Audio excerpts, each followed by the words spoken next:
vrai faux de l'info de la matinale avec Jean-Philippe Ballas. Bonjour Jean-Philippe. Bonjour Thomas. Ce matin, on se plonge avec vous dans les manuels d'histoire. Et c'est Florian Philippot qui va au tableau, le vice-président du Front National, inquiet, c'était sur RFI.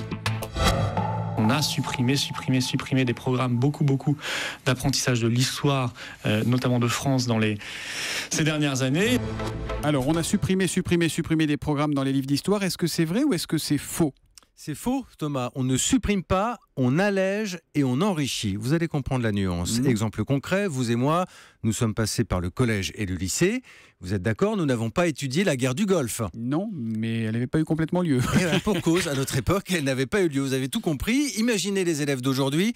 Vous avouerez que c'est un peu compliqué de faire l'impasse sur cette période. Difficile aussi de ne pas évoquer la construction européenne qui évolue d'année en année. Il faut donc faire de la place dans les programmes et aménager parfois. Oui, parce qu'évidemment, les heures consacrées à l'histoire ne sont pas extensibles. Exactement. D'ailleurs, nous avons vérifié le volume horaire consacré à cette matière, mais il n'a pas bougé ces dernières années. Là encore, pas de suppression. 3 heures en moyenne au collège, entre 2 et 4 heures au lycée.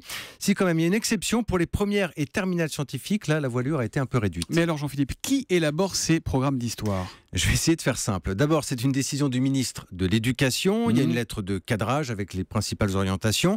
Il y a un groupe d'experts, universitaires, enseignants, inspecteurs, des consultations. Bref, c'est un processus quand même assez long qui peut avoir lieu tous les 2-3 ans environ. On imagine que c'est des débats à chaque fois assez passionnés, non ? Vous imaginez bien, Thomas, c'est ce que me disait un prof d'histoire. Il y a notamment le débat entre ceux qui prônent une organisation thématique avec des chapitres, la vie politique française, les institutions européennes, et ceux qui veulent aussi de la chronologie pour que les élèves s'y retrouvent quand même un peu.